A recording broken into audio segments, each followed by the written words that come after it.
Welcome everyone to Comics from the Multiverse, episode 456. I am Peter, and joining me, not Matt, Connor's here. Yeah, I've reappeared. Yes, somehow Connor returned to use a Star Wars reference for some reason. I guess because we were just talking about Star Wars before we started. It's infected the brain. I'm disgusted with myself.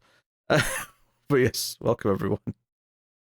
So DC Comics Podcast, we get together, we talk about the DC books we read this week. Coming up on this week's show, we have Absolute Superman issue 7, Absolute Green Lantern issue 2, Batgirl 7, Birds of Prey 21, JSA number 7, Resurrection Man Quantum Karma issue 2, and I've got a Patreon book to talk about. I'll be talking about Planetary issue 8.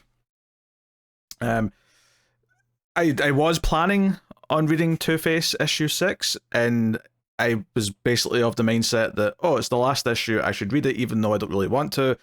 And then time ticked away, I kept putting it off, and it did not happen. So that's why it's not here. Maybe Matt read it. Maybe Matt will fill us in on what he thought of the last issue.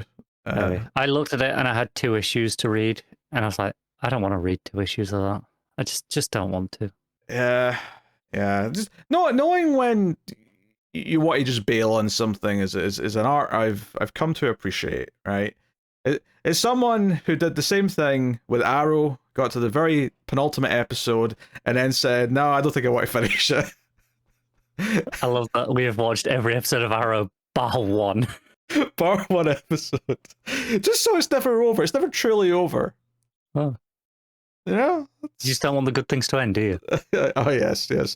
Gotta let the good times last. Let all the memories of Arrow fade. But yes, welcome everyone to the show. We are recording this a day earlier than we normally do. Not that necessarily matters, just in case big news drops on Saturday morning that we would normally cover on the show, but we didn't this time. That's why, because it's Friday. So I'd say it doesn't usually happen, but you can't predict anything these days. You can, and you never know when there's a con on. Luckily, there's a gaming thing on this weekend, but not a comics thing, so I think we're fine. I think we're safe. Yeah, probably.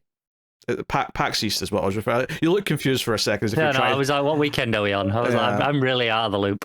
Yeah, it's PAX East is on this week. Not that that's really a news convention anyway, but, whatever. Here we are. It's May. It's almost my birthday. If that excites anyone. Yeah. No, not really. I mean, no. Excites me that you're closer to death, but I mean, that's true. Technically, every day is closer to death, though, regardless of anything. It is, and that makes me happy. Yes, but you're also closer to death every day. I am, but I think we've been over this. I'll outlast you, so it's fine. I think, not only do I think there's a chance I'll outlast you naturally, for numerous reasons that we won't get into. Chance. I think the likelihood of you being in a freak accident is higher than me being in a freak accident. I think purely based on the fact that I go outside more than you. Maybe a little bit of that. I'm a bit of a hermit, I admit. But I also think that you have like a weird bad luck thing. Really don't. You do. Do we have to bring up the incident with the small dog one more time? One incident does not make bad luck a thing. What about the chronic hiccups? That's irrelevant. No one else I know is unlucky enough to have gotten chronic hiccups. I'm using up all my bad luck on that, so I don't get much more. Also, are you going bald, or is the light just hitting your head in such a way? The light is hitting my... I am not going bald. It's receding a little bit, but... Let's see, just... It's because there's something light on that screen next to it. If I go to something dark, it should be a bit more obvious. I mean, a little bit, I guess. It's a little bit receding, but it's actually still very strong. No, there are no... I've been over this. Because I get mocked at work occasionally. Oh?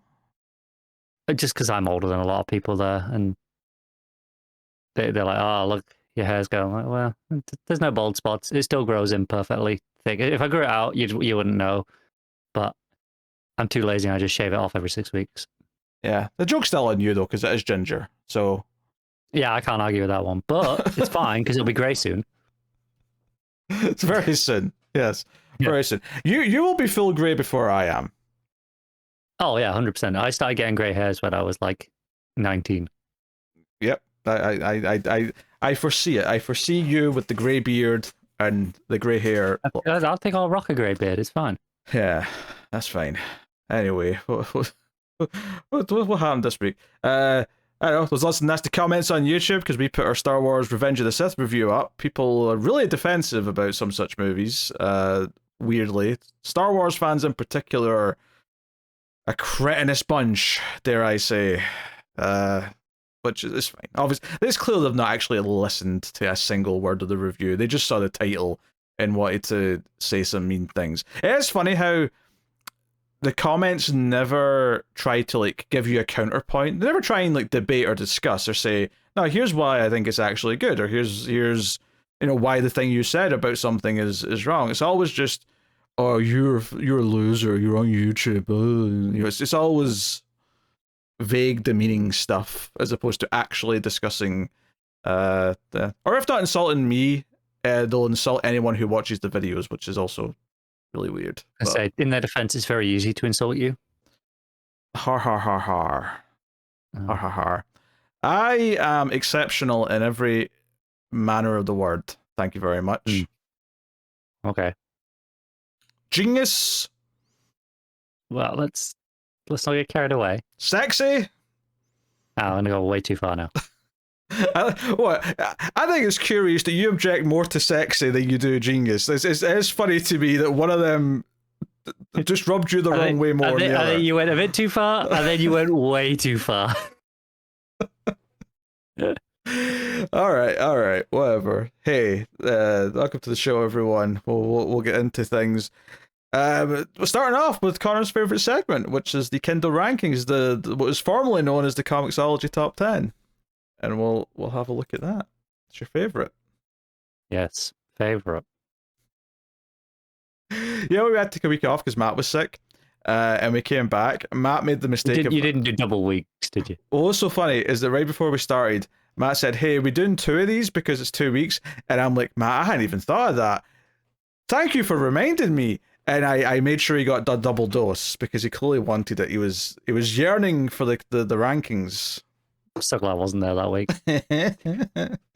So yes, what's your guess for number 1 from this this Wednesday's books? I think it's possible it could be Absolute Green Lantern. Is that your guess?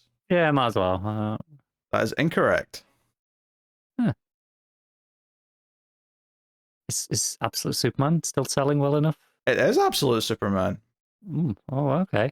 I thought I know Superman's more popular than Green Lantern, but I thought the drop off between that's issue like 7, this issue 2. Yeah, then maybe that'd be enough, but apparently not. No, the Absolute books are doing well. The one that's been surprising me and Matt so far, it's only been 2 issues, but Absolute Martian Manhunter has been like 3 or 4 its last 2 issues. Been I only read the first solid. issue, but it was fantastic. Arguably issue 2 is even better, so you can... I will get to that soon. Yeah, look forward to that. So yeah, number 1 is Absolute Superman, number 2 is Absolute Green Lantern. So yeah, these Absolute books are doing very well on these rankings when we look at them. Number 3 is Ultimate Wolverine. Number 4 is X-Men. Number 5 is Amazing Spider-Man. Number 6 is JSA. Number 7 is Star Wars Issue 1. Okay. I guess they rebooted. They did, and I think it's like to be fair, it's like the 3rd Star Wars number 1 in like over 10 years, like 10 years ish. This one, I think it's the reason it's probably a little bit higher than some of the other Star Wars number 1s as well. Is it's the first one that's set after Return of the Jedi, so it's like in between films, like a longer period of time instead of the other ones were like, I think the first series was between A New Hope and Empire, and the second one was between Empire and Return. So now this is the one that goes, in theory, a lot longer. Okay. They milked a lot of issues out of that time. Don't wrong. I'm sure they did. Number 8 is Storm. Number 9 is Black Canary, Best of the Best, and number 10 is West Coast Avengers. So yeah, Makes me a little bit sad that JSA is in there, but Batgirl and Birds of Prey aren't. Yeah, Birds of Prey is 16, Batgirl's 17, Resurrection Man's at 20, so they're sort of both in the second, like, 10, if you will, the second. Resurrection Man, while I think, like, not to spoil too many thoughts, I think it's clearly a better book than JSA. Doesn't surprise me that it's significantly lower just based off of, like, what it is. Yeah. I will say there has been other weak ones recently where there's been less Marvel books, and Birds of Prey and Batgirl do all right in those cases, but Marvel had a lot of books out this week. I guess the big surprise for me is that Atom Project and Secret Six outsold Birds of Prey and Batgirl seemingly, which is strange. Yeah, that's a little bit sad because it means that Batgirl, if that's already at that issue like 7-ish, whatever that's at, that's probably not going to last super long. Yeah, I mean, we don't know what the physical sales are like, so there's always a bit of hope that we don't. Obviously, we just assume they're roughly in line with these, but you never know. Well, yeah, the one I always bring up, though, is Poison Ivy, which is... I mean, where is that on this? Like, can I even find it? Is it even in the first, like, 30? I don't think it is, actually. Yeah, oh yeah, it's way, way down. I'm not even going to count all the rows to get to that, but... Do you think it's boosted in physical just purely because of the variants, or if it's just a dedicated audience? I think it's the variants. I think there's perverts like Matt who walk into the store and buy 10 covers, and I think it's doing really well physically because of that. So it's the same that, not so much now, but Harley Quinn during like the back end of the New 52, and, I think it's and DCU. Kind of true now, because Harley also, maybe not as bad as Poison Ivy, but even the Harley book that was on, I don't know if it's still going, was quite low on these digital rankings. I don't know if it is. Yeah, I think the split was higher, but I think there was a point where that was consistently one of the best sellers physically, whereas digitally it barely moved the needle at all, and it was just purely that was the audience, and fair enough, I suppose. Yeah, I mean, hopefully it's hopefully they're doing well enough to justify their ongoing existence. But I mean, we've got at least another 3 months of both of them, at least. So yes. We know that, if nothing else. But hopefully they can have a nice, healthy lifespan. All right, well there you go. That's the Kindle rankings for the week. Plus, that is worth mentioning. We're looking at them on the Friday instead of the Saturday. Not that probably will change that much, but just in case, it's always just at the time of recording. When we go through that. But we can get into the book. So we'll start off with Absolute Superman, issue 7, Jason Aaron writing with Carmine D. Giandomenico on the art. And this is an issue that focuses all on this book's version, or this universe's version of Brainiac, and fleshes that out. And it's completely focused on him and his backstory, and sort of, well, how brutal and violent he is, if nothing else. So... yeah, we'll get into it. Call me crazy. I think this is the best issue of the book. Ooh, I don't know if I'd say that, but I did like it a lot. Say, like, for some context, I've not been a massive fan of this book. It's been probably my least favorite Absolute book by a good amount. And I've been on the verge of dropping it a couple of times, and I'm kind of just sticking with it because it's one of the 3 first flagship ones. And they're going to do something with this Absolute Universe at some point down the road, and I'm going to be annoyed if I'm not reading it. But then issues like this, I'm like, oh, maybe. Just enough to keep me back on board. No, I mean, the opening of this is basically the Omega Men who are trying to storm one of the... well, what's the group? Lazarus. They're storming this Lazarus base where Brainiac is, and Brainiac just he uses his powers to like make one guy's skin just shrink off, another one starts vomiting up his own bones and organs. Like, it's full on grotesque body horror stuff. So the opening definitely grabbed me and caught my eye, and it's just this example of how severe he is, and we see what he looks like, at least right now, which is like these big robotic, almost like back horse-like kind of legs, and then the upper half's kind of your sort of more traditional Brainiac, but he's got a more sort of crazy look in his face, and it's not really obvious in that first full page spread of him, but you can sort of see it clearly as it goes on that he's got an exposed brain. So he's got this almost. Yes. It makes me think of the Licker from Resident Evil is the first thing I think of, but I'm sure there's many fictional monsters that you can think of. So super grotesque, full on horror movie stuff with this, and then it goes into like the back. We see him talking to someone that he's like kind of like taken apart and is just barely alive on an operating table. And that's who he's telling a story to, where he's going through his backstory throughout the issue. At the end of the issue, we find out this is Peacemaker. This is the one that kind of went berserk and killed a bunch of people in that previous issue. The actual Peacemaker was his name, Christopher Smith, him. But he's the one he's talking to throughout the whole issue. And it turns out he's pretty frustrated because this Superman character exists. He doesn't understand it. And he's demanding to know something, and he questions one of the bottled cities that he's got, and when they just sort of say, we don't know, he smashes the bottle city on the floor, he stomps on them. It, again, super dark, super, you know. And obviously, another element of the big things being different in this universe is there is no Kandor City. Yes. They never went to Krypton, like the Brainiacs just didn't even take notice of them.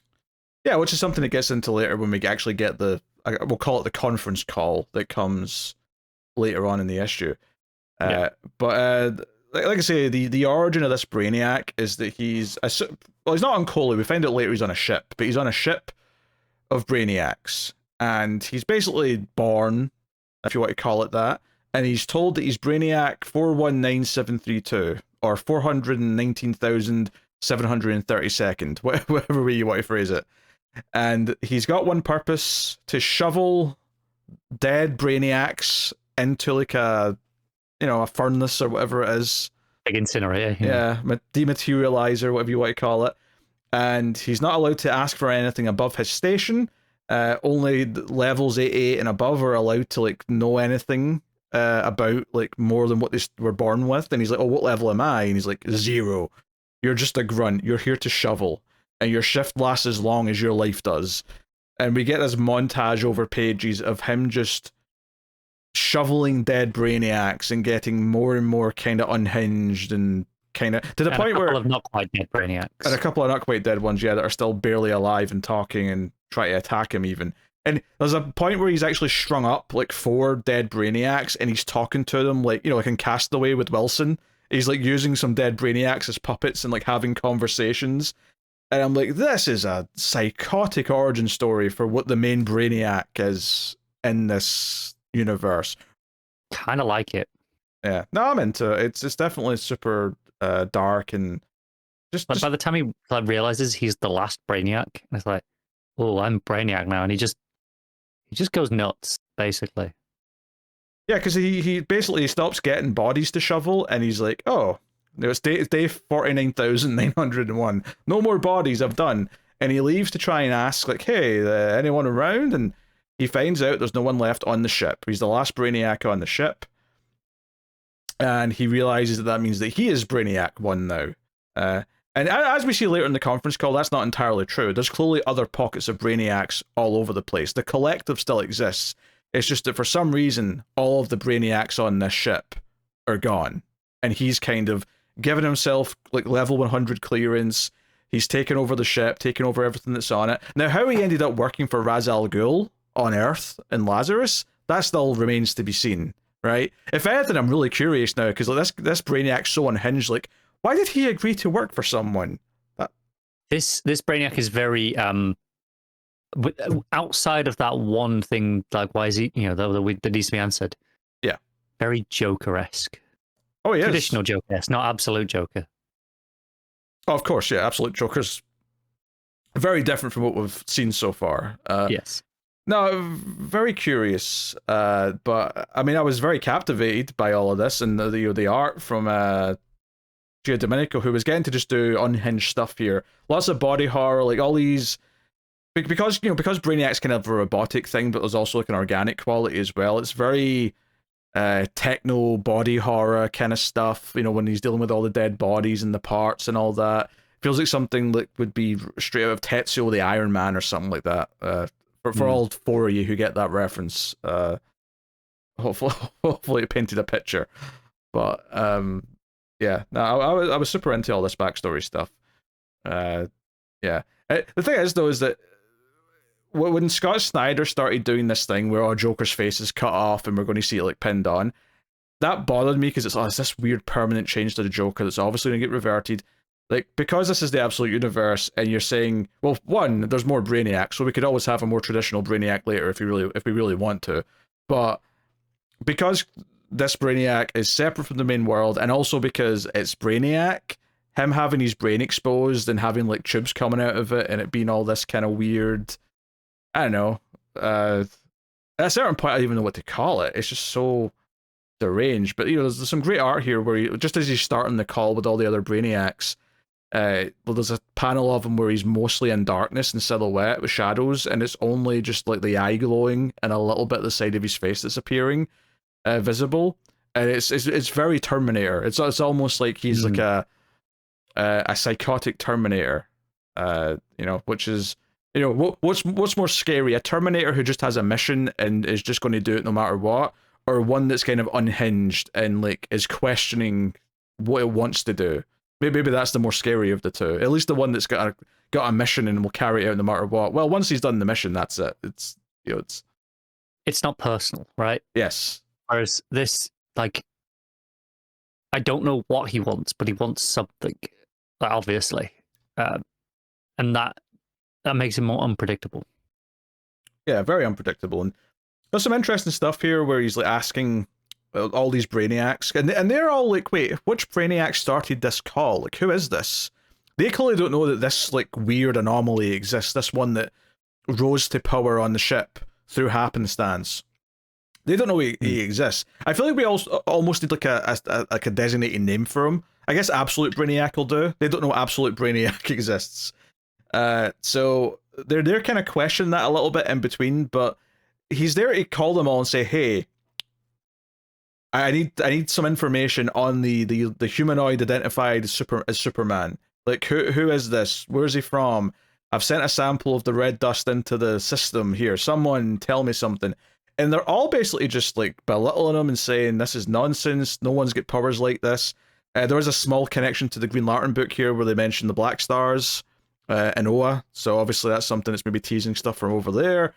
And then eventually there's just one bubble at the end though that says Krypton. And I thought that was a really good pin drop at the end of the page, because it was kind of like, oh, they're all just, it's this cacophony of noise of them all saying this is ludicrous, this is nonsense. And then one single voice just says Krypton. And then explains where Krypton is, what the sun was like, and that this dust kind of matches something from it, but no one really knows much about it. And just as they're talking about this, and she's explaining that there's like some radioactive properties, like, she sent a sample of this, like, effectively kryptonite to this Brainiac, and it's like, hey, there's a bunch of different radioactive qualities to this. Our Absolute Brainiac gets quite happy, and they start questioning, who started this call? Who are you? And he just, like, turns it off. He's like, oh, end transmission, we're done.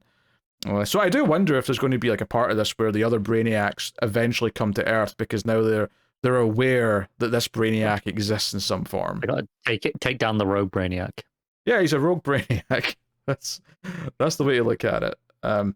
Which, to be fair, it's not like all Brainiacs in regular DC universe are all evil, right? Like, there's good Brainiacs.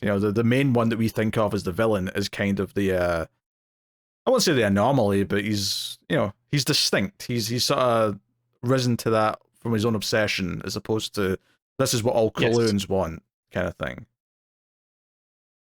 Yeah, he is very singular like that, which I suppose is what makes this still Brainiac.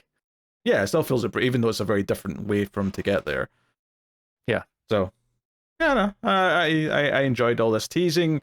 And it turns out that he's not torturing Peacemaker. He's actually upgrading him with tech and something to help fight this new war against the Kryptonian. And you're going some place called Kansas, and that's kind of the tease at the end. Yes, I suspect he is possibly being turned into this universe's version of Metallo. There's a lot of metal on his arms and legs at the end, so that would make some sense. Yeah, I'm thinking that. And then obviously he got the sample of the kryptonite. I'm like, maybe this is how he uses it. Yeah, I can see that. If not Metallo, then Yeah, I mean, the Metallo's the most likely one. I'm just trying to think if there's any other options to make pivot is with. You know? Yeah. But, yeah. I think this was a good exploration of a new version of a character. It kind of got me excited to see how he... Because there was already that big surprise that Ra's al Ghul, even though, I mean, the thing was called Lazarus, it shouldn't have been that much of a stretch to assume Ra's al Ghul was involved. But it was still kind of like a... Oh, that's a Batman thing normally, so it's kind of interesting. Yeah, I still don't know how I feel about that, to be honest. I think it's hard to say until we see how it plays out and what the relationship is. But it doesn't immediately excite me like I think it was supposed to. It's cute. I'm curious. I'm definitely curious about it. Which is something this absolute universe has been doing with a lot of the better books, is keeping me on my toes and like how I understand the concepts and how they're playing with them and doing different things with them. What's funny is I didn't necessarily even recognize that this was Giandomenico as I was reading the book, just because he has a specific look to his art typically, and I think this was because this was more horror pivoted. I think it actually kind of, I wouldn't say disguised it per se, but it kind of put it in a new light where I wasn't like thinking, oh, this reminds me of his Flash book or anything like that. That's interesting. I thought for me, I thought it was really distinctly him personally. I mean, I can see it when I'm looking for it. Like, I'm not saying that it's like, completely disguised, but I think Giandomenico sometimes, like, I'll just look at the first page and instantly it'll just scream at me, like, who it is. And I didn't get that from this. It felt like it was, I don't know, maybe it's just the coloring and inking's a bit different than it normally would be for his work or what. It's the way he draws faces and bodies. They tend to be a lot, like, very angular and very, like, a lot of straight lines is what he does for a lot of it. And I don't know, that's still pretty present here. Yeah. So, yeah, I had a good time. I mean, I've been enjoying the book anyway, and I'm excited that the villain side of it's starting to shape up. Because, when I look at the other books and I'm thinking of like how they're reshaping some of the villains, like, I don't know how I feel about the Joker of Absolute Batman yet, because, I mean, I've only teased him a little bit, so it's hard to get a full feeling on him yet, but I like everything they did with this Brainiac here. It's an interesting, more horrific pivot, and especially since the Absolute Universe, as it was pitched, is supposed to be a sort of darker, version. It's supposed to be something that's a little bit more on this side of things, so we expect it to be a bit more violent and a bit more cerebral in some ways. So, yeah, I quite liked it. Yeah. All right, what are you giving Absolute Superman? I'll give it, I think a 7, which is I think the highest I've rated any issue of this book so far.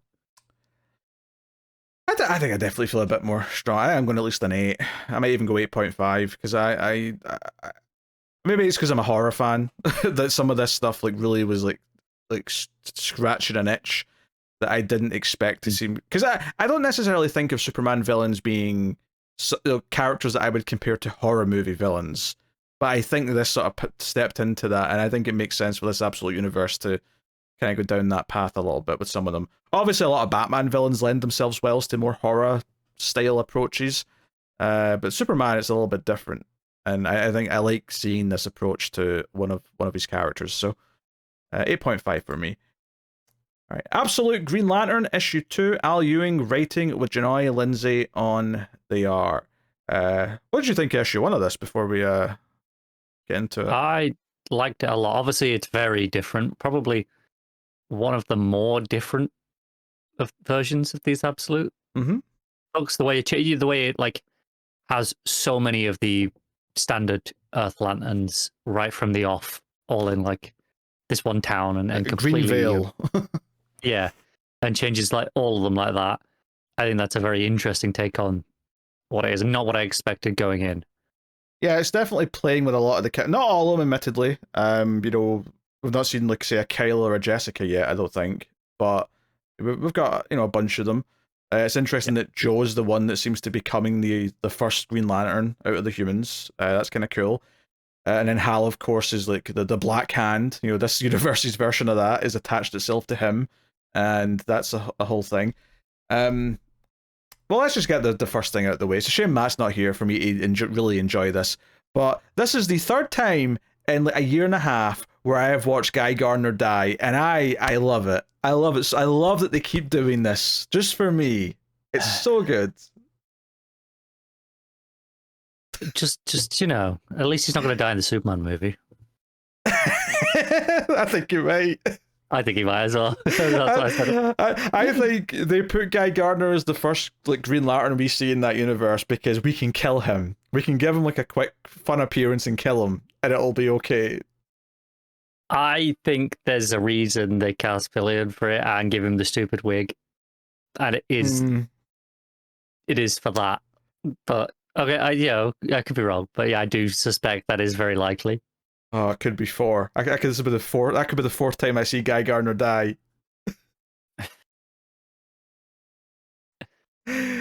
Oh dear. What a time. Miserable. What a time to be alive. So yeah, so we're still jumping backwards and forwards where we sort of pick up with Joe and Hal in that diner where Hal's hand like consumed everything. And also jumping back to just after Abin Sur arrived and sort of entrapped the town in the Green Dome. For example, Abin Sur is like the Abin Sur, not. Yeah, it's not a name. It's a thing or a title maybe. Yeah, at least that's the way they're saying it. I mean, does Abin Sur himself say it that way? I can't remember. He says, "I am the Abin Sur." Okay, right. And speaking of things being a bit more horror focused in this universe, like Abin Sur, like he looks creepier for a start. He looks. I'm completely blank on the name, but it's a very specific Dragon Ball villain. Majin Buu. It's Majin Buu. Yeah, like just trust me, it is. Margin Boo. How is anyone supposed to take that name seriously? Majin, I think. And Boo, B-double-U. Well, B-U-U. Yeah. All right, so Hal and Joe converse. She tries to sort of calm him down and say, did you do this? And he's like, I try to hold it back. Stay away from me, Joe. The hand's got a mind of its own. I try and hold it back, but willpower doesn't seem to work this thing, which obviously is specifically choosing that words for the sake of the whole thing. And of course, we see in the going back in time, we see Guy Gardner, sheriff of police, try and calm or talk to the alien, and get just straight up like absorbed. I guess we'll call it disintegrated. Tough to see. Yeah, I don't know exactly what happens to him. Like specifically, it's like he gets judged, right? That's the way he puts it. Yes, you have been judged. Which, to be fair, he might just be like inside the Green Lantern energy or something. Like he might come back. This might not technically be a death, but yeah, and they're being judged to see if they're without fear. So there is a possibility that he's okay in there somehow. Yeah, and everyone obviously is like freaking out watching this. And he gets zapped though, and is just gone.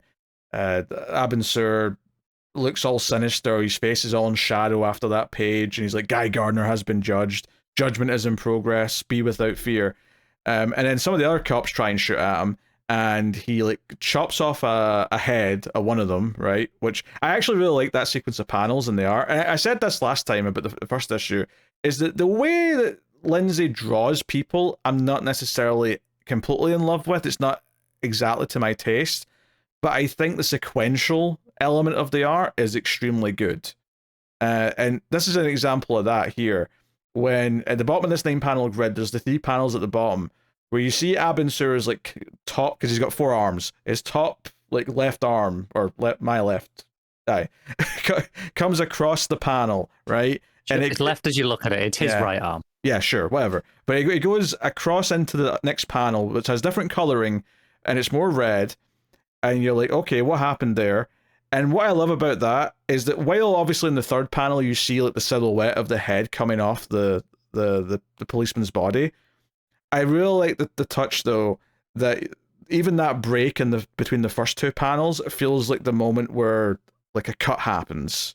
Like like every like panel break feels like it's emphasizing the slice. I love how this page is laid out as a 9-panel grid, but these bottom 3 panels where it happens, it's actually divided. There's a diagonal line going through the motion of his arm slashing, dividing these panels into 6, but they still function as 3 panels as well. But they're just this dividing line that just it's almost like speed lines, like a motion line, and it's just Yes. it's that hard cut of the arm, and it goes that panel divider goes exactly through the head neck spot.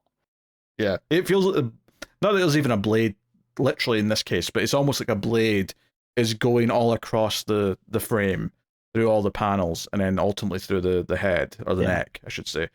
Yeah. Also, really the reason I think you don't like the faces, again, I've clocked in. I've called that a Dragon Ball reference in the character design. I think they're very manga-esque faces. Oh, they are. No, I think I said that even, or maybe Matt said it, but we would definitely talked about that. And then another cut because his hand cut off. So Roy, there you go. Yes. So yeah, all carnage again, very horror movie-esque in a lot of ways. The way this all goes down, and for some reason, Hal. And to be fair, I do think this is in character for Hal. When I think of Hal Jordan doing something stupid and impulsive. Yeah, that's exactly Hal Jordan. So I can't fault this, but he picks up one of the guns that have been dropped and points it at Abin Sur, and everyone's like, Hal, did you not just see what happened to everyone else that just tried to shoot at it? Maybe this is a bad idea. Maybe we shouldn't do this. So it's a whole thing. Anyway, Abin Sur like sort of takes off. Like a rocket with Green Lantern energy, and and so they're trying to like save one of the cops that was shot or was injured, and everyone's sort of trying. And it turns out that Hal still has the gun, like he never handed it over, and it kind of like materializes out of his black hand, like it's made of the energy or something. So it definitely gives this idea that this hand is consuming things because he was able to bring it back out as if it was in there. In some capacity, so which makes you think that maybe that's what Abin Sur was doing with some other people as well. Like Guy, like they're still in there in some form. Like, is he collecting people for a reason or something? Tough to say. But then again, we don't know how Joe ended up with this green power either. So we still don't have the full picture of like all the town events that lead to that. So we're still kind of in the dark for some of that. But Hal does mention that he can hear like the voice of this thing talking about black stars or something like that, which is what I was saying was kind of linking up with the name drop in the other book. So that's there as well, and they're still talking about what to do, and the book ends on John Stewart having an idea because he pulls out a gold ring and he says he's got a plan or an idea, and I was actually sitting thinking about this, like what because obviously it's a ring, right? So first of all, you're just immediately thinking, wait, what? Because so far, all we've seen from like Abin Sur and what we've seen from Joe in the later part of the timeline, there's no ring from as far as we can tell. It seems like the energy is just inside them or something, right? It just comes from them. And part of me was thinking, is John is some sort of engineer here going to do something with the ring to harness something?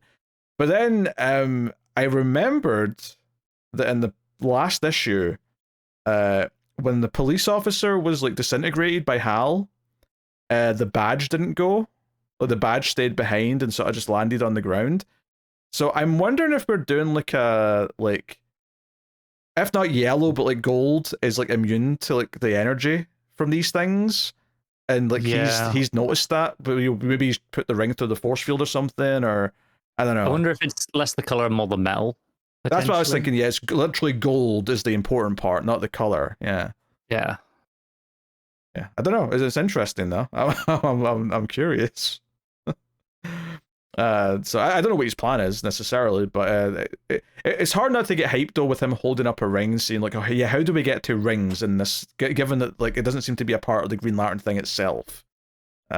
So I wonder like, do they find a way of channeling what energy they get from it through the rings, and that sort of is the start of that? Like maybe the Human Lanterns design it. I could see it potentially being the opposite, where you use the rings to suppress it, and they have to take the rings off to access the power in future. Oh, maybe, yeah. Maybe it keeps them like cool, effectively.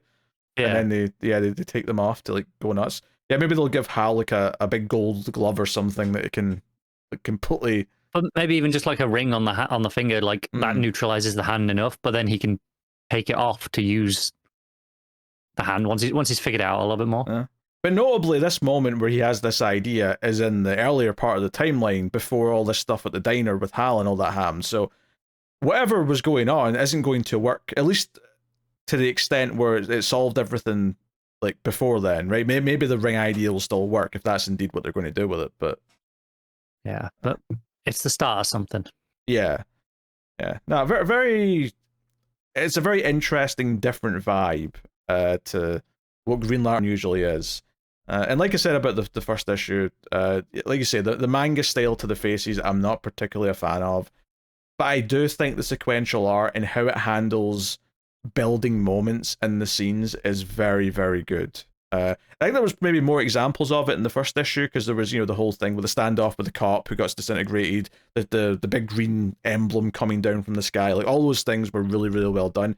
This issue has a little bit less of it because it's maybe more just characters talking to each other, but there is those standout moments like the decapitation that really just I think sing in a way that makes everything feel like it flows very well. So yeah, I'm way more into the art than you are. Obviously the sequential is great, but I'm not turned off by the manga styling. So I don't have that like going against it for me. So I'm really into it. I think it's probably my second favorite art out of the Absolute books so far. oh, that's okay. That's bold, but Yeah, it's fighting for second place with Martian Manhunter. Okay, all right. Yeah. It's funny because I think this book is definitely it didn't grab me necessarily as much as the initial Trinity or Martian Manhunter did with its first issue, but I think after 2 issues, it's building something really unique that's different to them that I'm really into and I'm excited about. I think for me, the one that's been the least interesting so far is Absolute Flash. It's not bad, and I definitely am a bit more into it after issue 2, but it definitely feels the most like straightforward out of all of them. I've not read issue 2 yet, but obviously I was here for issue 1. I was not thrilled by it. It's definitely the least interesting. I still think I'm enjoying Absolute Superman less overall. I'm just not, barring this issue, I'm just not as into that book. Mm. And that's had a lot more time to try and grab me. But all the other ones in their first issue of barring Flash, all the other ones have like hooked me to some level. I think it's a very successful line that we're talking about only one maybe being a little. I mean, for you it's maybe 2, but for like me and Matt, it's just the one that's not hitting even right away. 2 out of what was it, 6, 7? 6 at this point, I think. 6, yeah. That's still 3/4 of the line working for me. Yeah, no, it's a pretty good batting rate. Right now.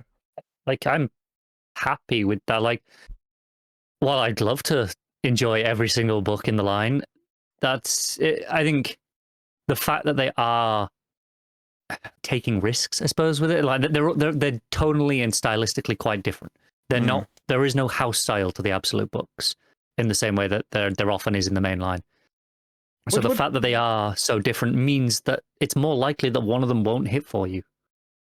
Yeah, and I like that there's no like through line style. I like that they all get to feel a little bit unique. And I agree. That's a good thing. Like I can see, for example, Manhunter really not working for a lot of people. I can see that turning a lot of people off.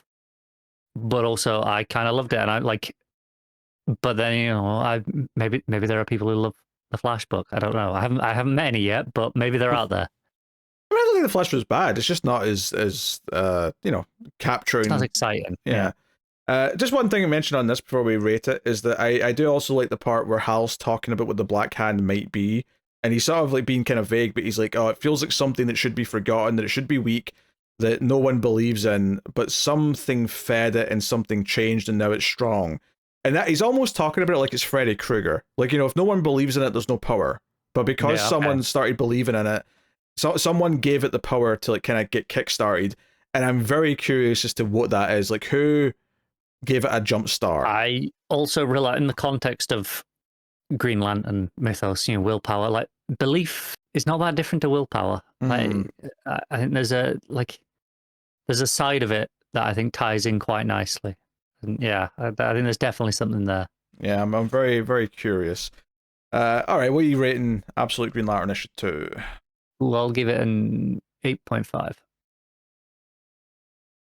Yeah, I think. I don't know. I'm gonna go straight 8. Only just because, like, I think I will like it even more once it feels like these timelines are either converging or there's, like I think the conversation between Joe and Hal is very good, but I think all the stuff seeing in the town was a lot more exciting naturally. So That's fair. I can't imagine this lasting more than like one arc. These no, timelines. It feels like it has to be okay. This is the first arc, and then we move on from there. I think they'll converge at the end of like issue 5 or 6, however long this arc is lasting. So cool. All right, Batgirl issue 7, Tate Brombal writing with Isaac Goodhart on the art. And that rhymed because his name rhymes with art. So this is our little follow-up arc to the first one, which is Cass reading the journal of Shiva and learning about Shiva's past, meaning that most of the story is actually Shiva's like origin story, effectively. And depending on how you feel about that, you might be excited or disappointed that that's what it's focusing on for at least a couple issues. But how did you feel? Yeah, I'm not a fan. Okay, make this clear. The concept of Shiva origin, not opposed to that. I'm all down for having from the tales of Shiva's journal as like a recurring thing. I do, however, hate how horrifically wordy this issue is, especially in the context. I know it's Shiva's words and not Cass's, like we've been used to. This has been a very quiet book though, and this feels like so much words that it was a bit of a chore. Even though I just guessed that as well. I really like the art still.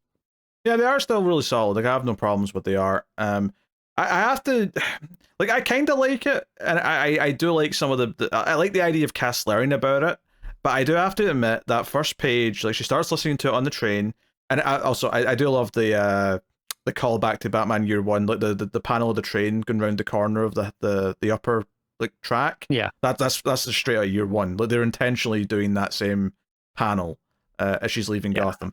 But then that first page, the Himalayas with the snow and just so many black and white boxes with that red border. Like, oh. Yeah, I did see that page and went, oh god, that is a lot of narration. And yeah, and I think that continues throughout most. You get like a few pages here or there of action sequences, but there's a lot of pages that are a lot of words as well. Yeah, even some of the dialogue is quite wordy, where there's like these long bubbles that are kind of extended, around the panels a bit. But I mean, the story that it gets to though is that Shiva had a sister, and their parents died, and they ended up in this small village in the Himalayas, training and like just sort of hiding from the bad guys, the Blood, who turns out to be their uncle as leader of the Blood when that pops up later. And they ultimately come back, but we kind of see that the sisters are there for each other, and that Shiva was always the more of the fighter. I mean, they can both fight, but she was the one who was like, oh, I need to protect my sister kind of thing. So it does feel like we're building up to the tragic end of her sister, and it's part of maybe why Shiva is the way she is. It feels like that, but also like that somehow the sister's going to be in the present at some point. Oh, she's become a villain somewhere. I can see it. Yeah, I can see that. I mean, the actual story itself, I'm fine with, and I do think there's some nice moments in here because they're at like the New Year festival or whatever it is, and that's when the Blood like group attack, and there's like, I don't know if it's meant to be like a lot of arrows coming in from the sky or just or whatever, but it gives this kind of like really like epic feel to it as they're making their entrance, and there's fire everywhere, and it is arrows. I'm just looking again now. So the entire village is burning, and like chaos is all ensuing. I love the coloring of this book overall. Like, it's so flat, and it feels, even on a digital screen, it feels like it's on old paper, with the style of coloring. So it really adds to that. This being, a story from the past. Yeah, I think the actual narrative is pretty solid, but I have to admit, I also had this feeling as I was reading it that I kind of miss Cass. We get to the back page and we get a little glimpse of her reading the book, and the story's still continuing, and it says next time Shiva's going to talk about how she met Cassandra's father, so that's where we're going next. This reeks of a 2-issue fill-in. I haven't checked the solicits, but this reeks of 2-issue fill-in. Not to let the artist get back on track. It feels that way, and I also kind of hope it is, just so we get back to it being Cassie's book again. Yeah, again, like that's the thing. Like, I'm not opposed to having these Shiva-ish, interludes or whatever they want to use in future. I just wish they felt more tonally consistent with the book that we had. Like I said, it's such a quiet book. I know that's because it's Cass, but this would feel wordy in any series, but I think in this series in particular, it feels extreme. So I hope that they can kind of find that balance a little bit better next time they have one of these interludes. I'm not hopeful for the next issue of this. I think that's kind of a write-off at this point. Yeah, I just I think if it found a way to half the word count, I think it would have went a long way to just feeling a lot better. The actual story, the narrative, I think is fine. I don't think it's anything special, but I think it's fine. I really like the art. Okay, we got to fill an artist, but if they've given a narrative reason why it's so drastically different, but it's still a good style. Yeah, do you think it would have been nice if maybe those first couple pages of Cass getting on the train with a regular artist? Yeah, there would have been something nice to that.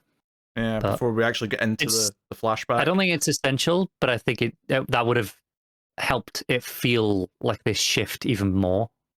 Yeah. I mean, it maybe says something that my favorite part of the book is right at the start when she gets on the train and she like has the little like sort of visual flashback to doing the big train fight with Shiva a few issues ago. Yeah. And I was like, oh, that's like a nice little moment of her remembering that as she gets on a train because it's making her think of it.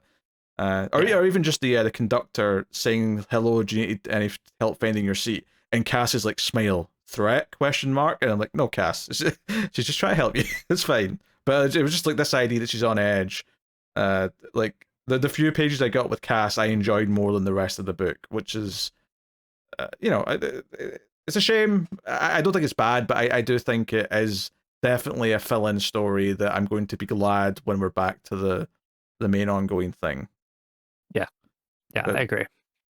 I think in future though, if they have to do a little like 2-page fill-in or something, I would much rather it just be a little 2-issue story about Cass taking a small case or something, or just a little like one-off or 2-parter about Cass doing something that still feels more spiritually aligned with the rest of the book.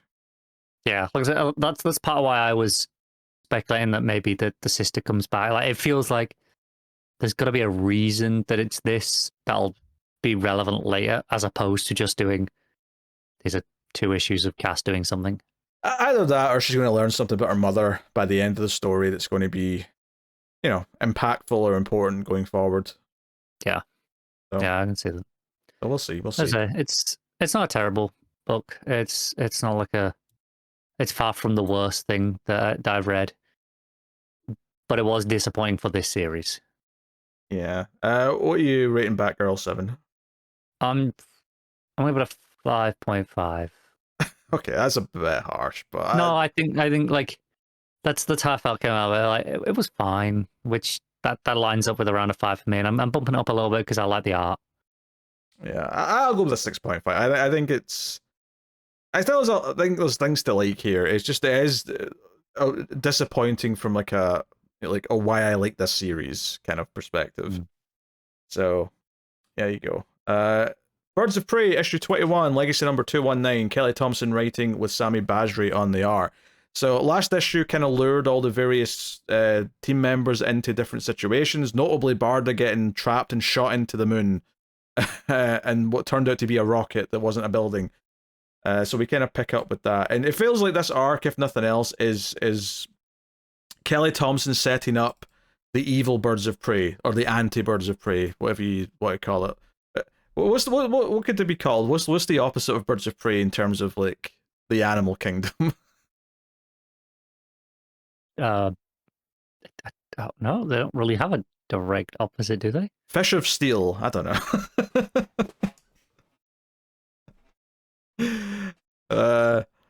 Birds usually catch worms. What about Worms United? I don't know. Anyway, don't take these suggestions. I think Birds of Prey go for something a bit more ambitious than worms, usually. I suppose. All right. Bird hunters. I don't know. There's something. Kelly will come up with something. I trust her. To be honest, maybe not going with bird hunters, but something along the lines of hunting probably works. Aye. Wing clippers. There's a reason you're not in charge of these decisions. There's a reason why I'm not in charge of these decisions. So yeah, we start with all the various characters in their own situations. Black Canary, Dinah, is fighting Copperhead next to these fancy stealth tech suits that she was kind of guarding at this show. And she wants to, Babs is telling her to ditch the fight. Everyone should come in because we've got like a code black. Bard is in trouble. And Canary's like, screw that, I'm not letting Copperhead get this tech. She kind of comes to regret that a little bit later. But that's kind of her attitude. Meanwhile, we got Magira. I'm trying to remember the name of the entity part side of her. And Cass are in the sewers with two characters who I could not name for the life of me. Are they new? I don't know. But it's like a tiger-based lady, and I guess the guy's got a cat mask kind of thing on as well. I was wondering if it was supposed to be a version of Tigress. Does Tigress usually have like a partner though? I think she has done in the past, but not consistently. I don't know. I'm not sure. But that said, though, one of my favorite pages of this book are in this scene because it's Cass dealing with the fact that this cat lady is very fast, right? Maybe not speedster fast, but like quicker than a normal human. And she kind of gets the wind kicked out of her a little bit. And there's this full page that shows Cass still kind of losing, but like over the course of the page, she kind of like catches her like her pacing. Like she kind of like starts to adjust to like how quickly this woman's moving, and puts her foot out and trips her at the end. It was like, it's funny that in the week that Batgirl was a little disappointing because it was doing the flashback story, this gave me a really cool scene that made Cass look like such a badass because she's like, okay, faster enemy, I'm struggling to deal with this, but then she just sort of like tries to like, take a breath, gauge how quick she's moving, how much she has to adjust for that, and then from that point on, when this villain tries to like hit her again, like Cass just like punches her in the face, and it's actually quite sad to the point where she's like, "Hey, honey, actually, what you call him? Laurent. That's the guy's name apparently. Laurent, help me. She's kicking my ass." I don't know. I found that very satisfying. I like those couple of pages. I would. Is French Laurent? Laurent? I don't know. Okay. I don't know. I've been playing Expedition 33. I just want to start saying everything Frenchy. Mono mia. You've not got there, but time for a swim. You'll like that when you get to that. I unlocked the first baguette outfit, and I was like, it's a good job this is made by French people. Otherwise, this would feel very racist. Like calling it baguette was a choice. I love how they decided to obviously do the main language in English. They made that conscious choice, but it's almost like they said, okay, but if we're doing that for mass appeal, we're putting as much French shit in this as we possibly can to make everyone sure they know that this is French. It's so aggressively French that it's like a slap in the face with a baguette. And then I listened to a French metal artist like the other day. They had a new album out the other day. And I was like, oh yeah, they're French. I kind of forgot they were French. I just put it on, and like they kind of do like almost like new metal rapping at one point, and it's just like and they just do it in French. It's like, oh yeah, these are very French as well. Landmarks for anyone interested. That's with a V. Landmarks. Landmarks. Landmarks. Okay. Yeah. All right. And do I ever listen to French metal? Maybe I'll give it a try. So Gojira. You not listen to Gojira? I've never listened to Gojira. No. Oh, they're very good. I've heard of them. I didn't know they were French, but pretty sure they're French. I'm sure they played at like the Olympics were in France last year, weren't they? I had no idea. Pretty sure they were, and I'm pretty sure they played the opening ceremony. I'm like 90% sure on that. All right. So anyway, your Cass like wins this fight, throws her into the other bad guy, and grabs Magira and gets them out of dodge. Is Babs back at comms is like getting really frustrated and she eventually sees like a ping back in the monitor that Barda's back on the radar, and it's because she's descending into orbit. She's coming down through the atmosphere and crash lands somewhere near Dubai, or as they put it, somewhere that's still not quite Dubai, as they phrase it. Definitely not Dubai for legal reasons. Yeah. So she lands and like, is she dead? And it's like, and this villain here, who later we find out is Ink, or Inkway, maybe.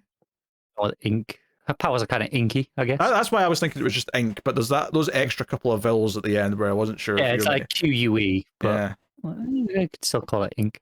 Yeah, so she does something where she eventually, I mean, she tries shooting Barda, that doesn't work, but she like cuts her open with her like ink blade that she forms out of her hand, and she's like, okay, that got us in. So we come back to that for the cliffhanger, but that's something that happens there.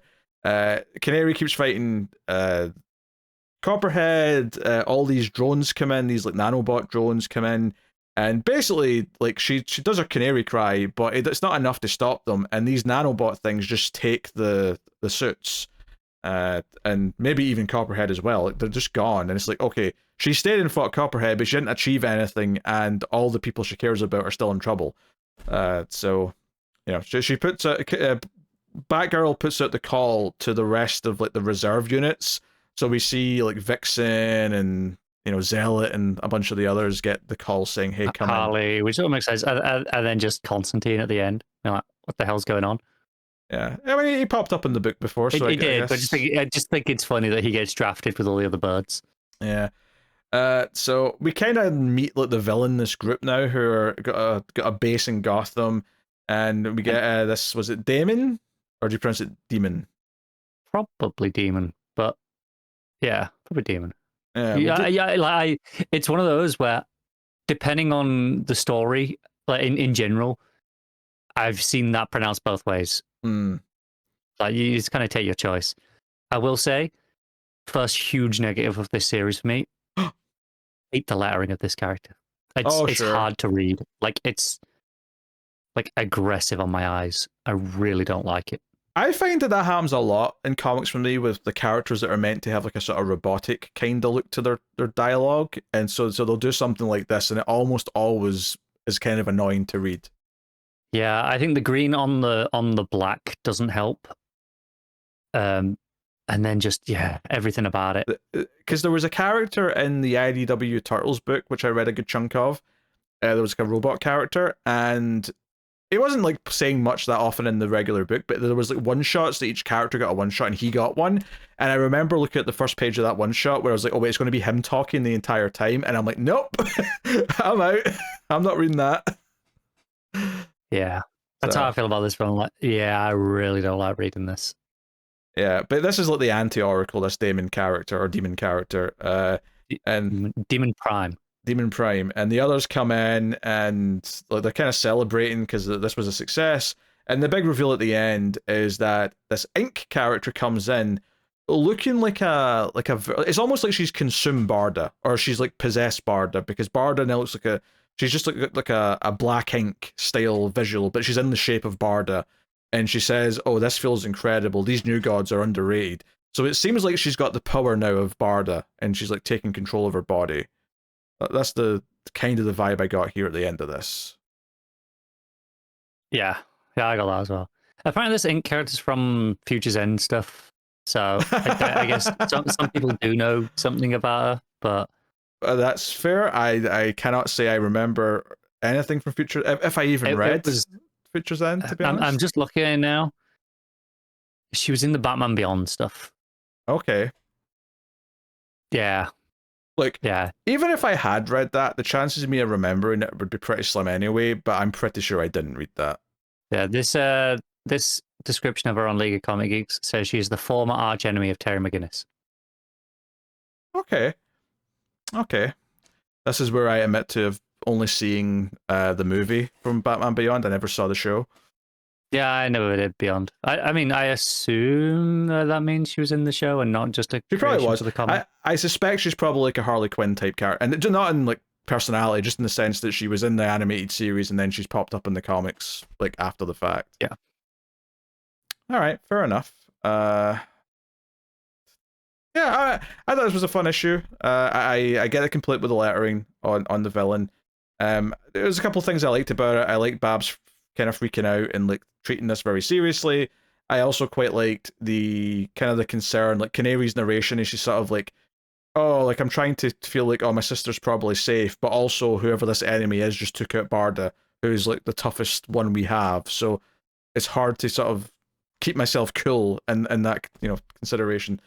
I will say that the last issue was probably better overall, just because I think the build up to Barda's like the twist that they were ready for Barda and had like this ridiculous plan to try and deal with her.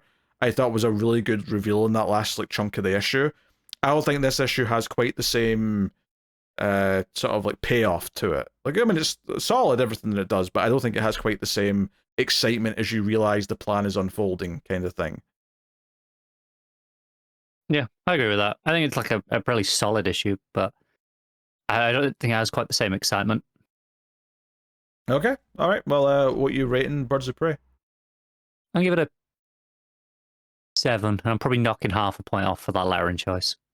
Yeah, I think structurally it's just not as sound as the last one, which makes me think I'm going like a 7.5. I think. I really dug the last issue though, and the way it built up to those reveals with Barda. So I'm kind of excited to see what they do now that they've kind of established this threat, and we can see like how they sort of play off of each other. So, no, cool. All right, next up we have JSA issue 7, Jeff Lemire writing with Rafael de Latorre on the art. So that's an artist change for sure, because he was not on those first 6. I'm positive of that. But this deals with the aftermath of Wildcat's death, and mostly revolves around the funeral and sort of the conversations that take place after that as well. There's a lot of Jay giving the eulogy and whatnot. I will say this for this issue, is that this is by far the most focused of any of these issues so far in JSA. It absolutely is. Yeah. Yeah. And I think because of that, I do think it's the strongest issue that this book has had, just because it has some fundamentals that the other issues simply did not. That's fair. I think I have a conceptual problem with the issue though, is that I just don't care, because I don't like. I don't buy like what it's doing with the death of Wildcat, so like I haven't bought into that like emotion. No, I like, get what you're saying. Giving me. So it's on a craft level probably the best issue. It still have no connection. Yeah, I mean, I think I was very particular with my phrasing, because I was like, oh, it is, I think, clearly the best issue of the bunch. But it does also, like, the landing of it kind of hinges on like how much you bought into, how we got here. And simply, I don't think many of us do feel that we really bought into what was happening before this, because it was so haphazardly told. I think this issue, though, does stay quite focused. There's a natural sort of like through line where it goes from the eulogy to Yolanda feeling like she doesn't deserve the moniker and tries to give it up and says she's done being Wildcat, which leads neatly to the sort of the heads of the team talking about how, oh, there's still something going on here, there's still members missing, we can't just forget about that, we have to do something. Which leads into the Justice League stepping in and saying, hey, we should probably help take over with this because you're clearly messing everything up. They say it much nicer than that. Well, Batman doesn't, but Superman does. And hey, we should like try and help you with this. And that makes like Alan and Jay kind of pissed off, and they're like, no, you're the youngins here. We're the originals. We'll deal with this. Because even when it did switch towards the end of the issue to like the Valhalla dimension or wherever it is, we're in, and like Hawkman's there with Hawkgirl and this new Kid Eternity. Even when it switched to there, I thought, okay, you know what? They've spent most of this issue so focused on one clear through line. It's all in the aftermath of the funeral, that it's okay for them to do something different towards the end. It's still much better than before. But even this ended up tying into everything from before, because the reveal at the end is that all the dead JSA members, now including Wildcat, are reaching out to Kid Eternity here and saying, hey, the JSA's in trouble and you need to be the one to save them. And we see the other, because again, this is Lemire doing something smart, is that in the eulogy he had Jay say, hey, Ted's went and joined, and he names like a bunch of the dead JSA members. So that at the end here, yeah, they are all together. They are looking out for the team from beyond. Like, I think there's some stuff here that does work, just sort of on its own in a pure craft level. I kind of agree that obviously because I didn't really care about how he died because it wasn't that well told, it doesn't quite have the impact that it should. I do agree with that. Yeah, like I say, I think from a craft level, clearly the best. But because so much of this issue being successful hinges on you caring, I still think it kind of falls flat, despite it being objectively better than all issues of this series up to this point. Yeah, I guess the hope is that it keeps, on a craft level being as good as this. And if it can keep doing that, then, at some point the stories will have evolved enough that it won't matter that we didn't care at the start anymore. I agree. I think it needs to get through this.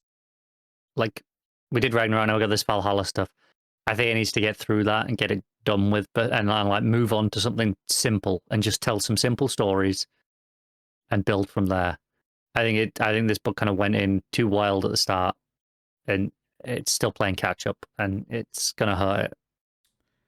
Yeah, I think it went in too wild. I don't even necessarily think the core concept that he wanted to play with was a bad idea. It's just that he went too wild with like how many like different like threads there were and like try to keep track of them all. Like, it should have really focused on one part of it first.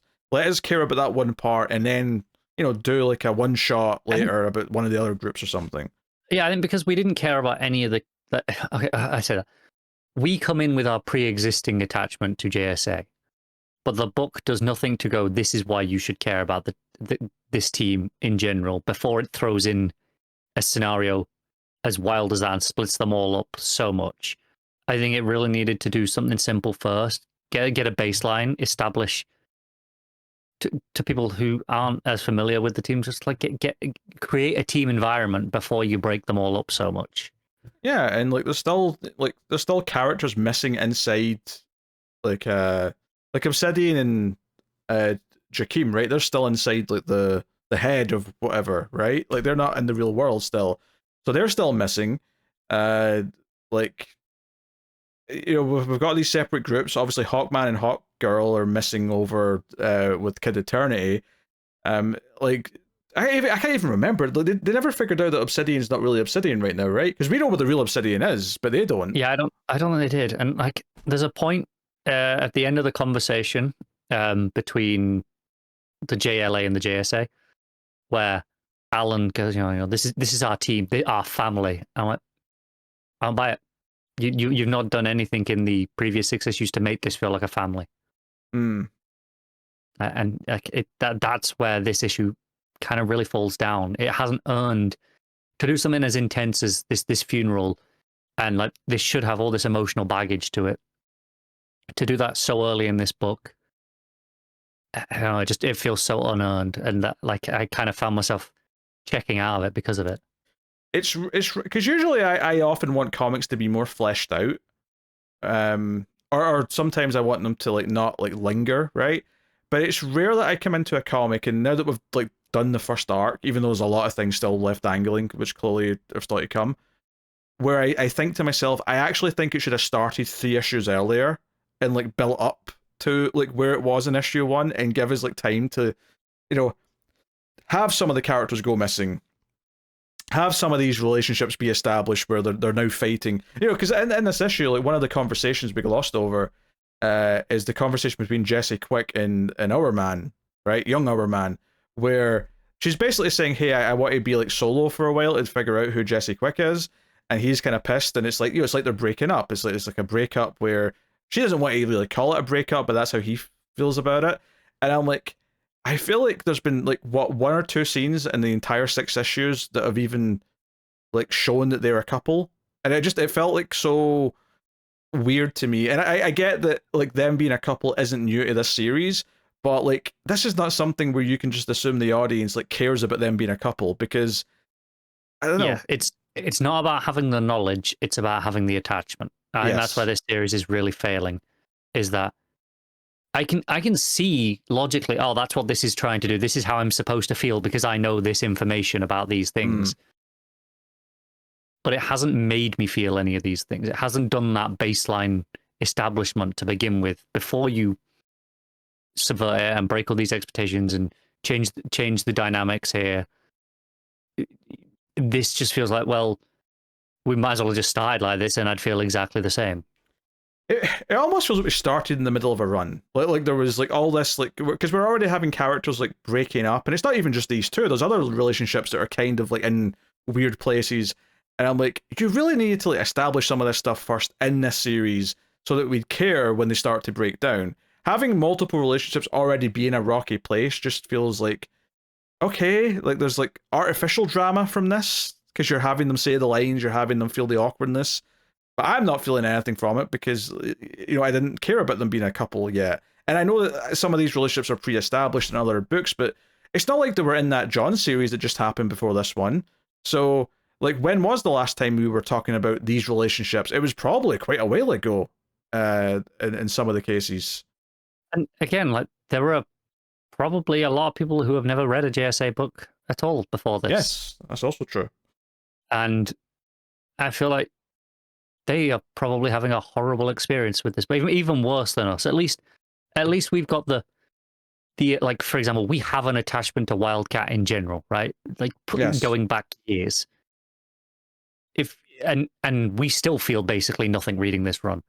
If you don't have that attachment to like Wildcat, if this is your first JSA book, yeah, this has got to be just miserable, surely. Yeah, I don't know what you're getting out of it.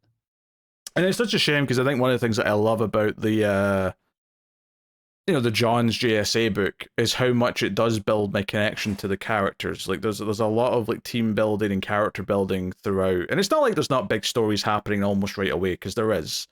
No, but I think it's very notable that that book starts with a smaller team and expands and builds arc by arc, like who it's adding to the team. Whereas this feels like it started with the full JSA roster. Just this is everyone, and we're going to deal with all of them at once.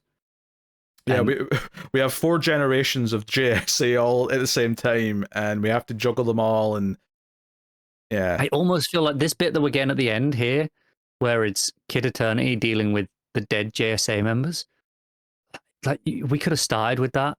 Imagine if we just started with Kid Eternity with the Hawks, and then they stumble onto here's the dead JSA like members. I mean, like, the JSA's in trouble. We need your help.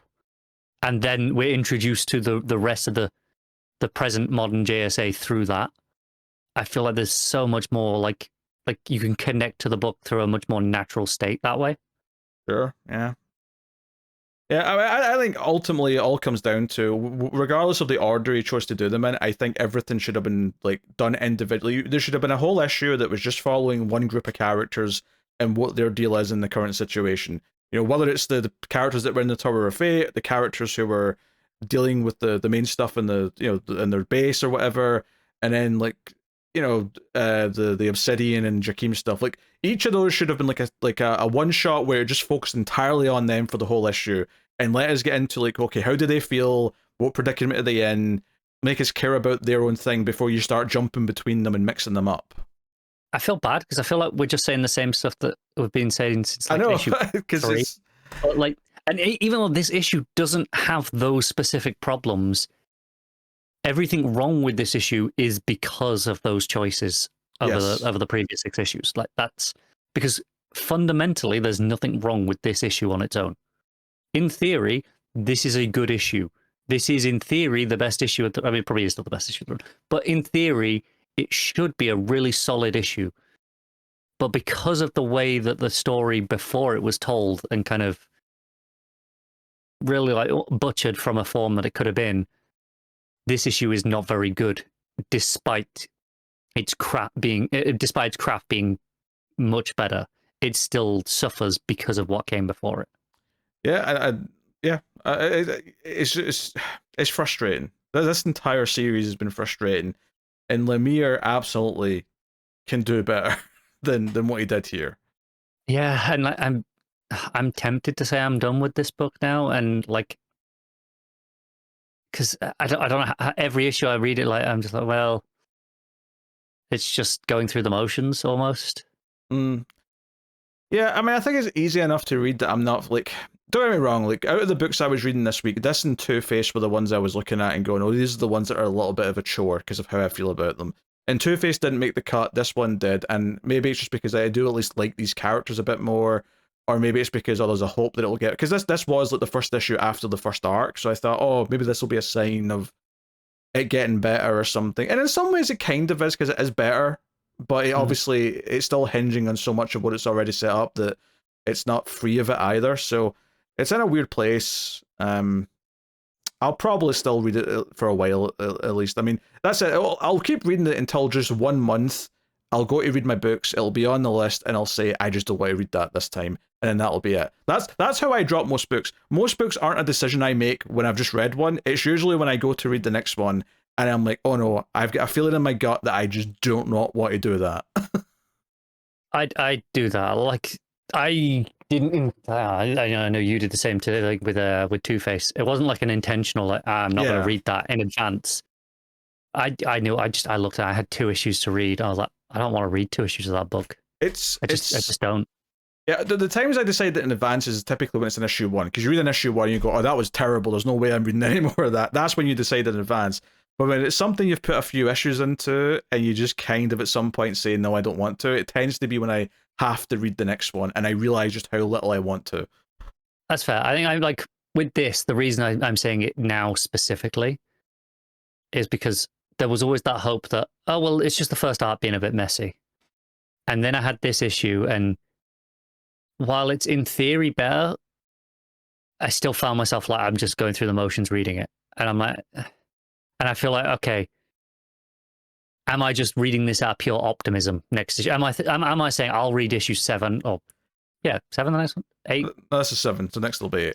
So yeah, I'll read issue 8 just because I'm optimistic that it'll get better, but I don't know if I believe it will. Reading out of optimism is better than reading out of obligation. Yeah, that's true. Can't argue with that. It's a little better. So the problem is, like, especially with the launch of the Absolute Universe and like more books being added constantly, there are so many good books that DC are publishing right now that even these ones that are average as opposed to outright bad, like these ones that are average seem like more of a chore now. But when there's more options of good stuff to read. Yeah. Yeah, I mean, there's some stuff I'll sludge through, like, you know, Batman and Superman, the main books, are 2 of the worst books I'm reading at DC right now, but I keep sludging through them just cause. They are obligation because they're Batman and Superman, right? Yeah. Like, that's the only reason. Pretty much. It's whatever. There's a car crash quality to some of it, so it's fine. See, at least with Batman though, you feel like, well, it's Hush 2, like you'll get through it. Like it's not that long. Superman, like, I don't know, that could go for a while. It could. And I'm going to have a Dan Slott Superman book to go alongside it soon. I'd say it can't be worse, but you never know. To be fair, his part in the Free Comic Day special was the better of the 2. I've not read that yet. Well, actually, no, I tell a lie. I'm thinking of the Superman special there. It was solid, because the other half of the 2... Interestingly, the Absolute side of that Free Comic Day special, which came out last week, which was setting up Absolute stuff, it was actually written by... Was it Lemire? Or was it Ewing? But it was definitely more Flash focused because of the character that it was focusing on. But it is definitely an important seed for stuff that they're going to do later. So I would definitely check that out. I don't know if the Superman side was that important, unless you're going to read the Slott series. But the Absolute I'm going side... to try the Slott series. Of course, yeah. Why not? Like, I'm absolutely going to try. Like, I mean, I try most things. There are very few books where I look at and be like, absolutely not. And they tend to be by writers I've tried. Or you know, there are some artists as well that put me off. But they tend to be by creative teams that I have tried repeatedly in the past and I know don't work for me. So I just, like, don't bother. But usually I'm open to trying at least one issue at most. Yeah. All right. Well, what are you rating JSA issue 7, just to wrap that up? I'm going to give it a very positive 5. Yeah. And David, I don't want the single review version cutting out all that talk. That was all relevant talk frankly, okay? So don't you be cutting anything out, David. My rating of this book, no cutting it out, David, I'm warning you. My rating of this book, seriously, no cutting it out, is a 6. All right, we can move on. I'm making it very hard for him to try and chop all that out. Does he normally cut that much out? He doesn't like putting any tangents or keeping tangents in when he chops it up for the individual videos for later. Yeah. So sometimes he's frustrated with how much we make tangent during a review. We are tangenty people. And that was me being a dick and especially making his life difficult. Yeah. It's definitely doable to cut you all out, but it's more work. All right. Resurrection Man, Quantum Karma. Karma Chameleon. Sorry. That's issue 2. Ram V writing with Anand. Radhakrishnan. I probably butchered that. I apologize. Anand RK. Anand RK. It as cool. Yeah. I'll roll with that. Which he probably started doing because he knew a bunch of people would try his name and butcher probably, it. But he's been using that as a credit for a while, like years at this point. It's not like a new thing. Look, his art's very good, so there's no ill will as meant here. Yeah, so this was a very interesting issue 1. The whole prisoner camp, this weird evil general who was eating prisoners. I loved it. Yeah. Yeah. Don't get me wrong, very weird, but I was into it. Yeah. And also, you know what's funny is I started this issue, right? And I was like, okay, we're continuing on from that stuff, and we find out that general, because he'd eaten from Resurrection Man, is now oddly immortal, but he's obviously really weird looking, and he's like a skeleton, and he's he's completely changed into like a Hellraiser style looking creature, like a big like a Mr. Freeze head on. Yeah. He gets like a dome over his head. And I was like, okay, this is all interesting. It continues that stuff on, and what came next with Resurrection Man interacting with these other troops and how he kind of left them behind, and they ended up dying. And they also see him survive something, or I say survive, be killed and resurrect when he protects them from something. And they all think he's weird, but there's this one man who's really understanding and says, no, you're still human. You're different to us, but you're still human. And that we go down that path. I'd completely forgotten until it happened halfway through the issue, where I'm like, oh yeah, all this stuff where he's talking to this dude, the other version of him, outside of time with all the gears and stuff. I'm like, this book's so wild that I'd forgotten that was how this all started. That's why he's recounting these memories. And then it's and then obviously it takes a path where it's like, well, go back to that memory, and what if you did something different, and you just watched the events unfold in a different way. Yeah, it kind of proposes that he's been alive so long that you can view your time as a singularity where it's all happening at once. So technically, and it kind of leaves it open, I think, to whether you interpret it as he changed it and did the other thing, or he was just incorrect the first time when he said he never went back. Did he actually just always go back? No. So my take is, so obviously the thing is he died from old age, which is why he has this new power of time, right? Yes. And so I think what he is witnessing is an alternate timeline. I think he goes back and changes it. And I think that's why we have different versions of him. Because this the masked figure is a different version of him, right? So every time he changes it and looks back and changes something, it creates a new timeline, and you end up with a different version of Resurrection Man that goes along and eventually reaches this point. I can see it. The other part of this issue, of course, is him meeting who would be his wife that he grows old with. That's the other story we get here, where he meets her, and he was working. He got weird powers because he fought Kilgore in was it 2032 or something? He said he fought Kilgore, and he ended up with powers that let him manipulate small mechanical things. So he became a puppeteer, which was kind of it's already dated, but especially dated in the future. So he would just do that in the park with his friend, and he ended up meeting this woman because her daughter was into it, and he tried to give the puppet away, and she insisted on buying him a drink. So it kind of sets up how he met her. So I thought that was good. I like that we're getting into this, how he kind of settled down into normal, because this whole idea that he was very distant from people because he kept watching them grow old and die, it does make it kind of a big deal that he met someone that he was willing to do that with, that he didn't care. No, I have to spend what life I have with her and finish this life out. in a normal way. I think there's something kind of sweet about that. So I really dug that part of it. Yeah, I think this is a lot. Despite the shenanigans, this is a much more straightforward issue than the first one. Yeah, I guess. Yeah, in some ways, for sure. Because I mean, there's lots of I think it's parts to it, but it's there not. is, but I think it's split up very neatly as to it's this bit and then this bit and then this bit. Hmm. And I think that's the first issue felt a lot more fractured, but in a way that made sense thematically for what it was doing. Yeah. Uh, Yeah. So I think this is pretty not quite as exciting, but yeah, because one of the things obviously is that the soldier who was friends with him that he ended up leaving behind when he snuck off that next morning, and he heard gunshots but he didn't turn back. At least initially. Obviously, he then changes it when he's told to sort of revisit it and do something else. And he has like, the dying words with him and all that. He went on in that timeline to go visit the farm that this guy lived at, and like tell his wife and daughter that he was gone, and they kind of like point this out. And then we jump forward in time to the next part of the timeline, the next sort of like era we're going to focus on, which is the 80s, 1982 specifically. And it talks about how he got involved with the Atom was fighting some villain here. But he talks about how he ended up getting the power that involved being able to like because it was like a nuclear based thing. He was able to like just turn into like a mass of energy, like a complex mass outside of the inertial frame of reference, is the way he puts it.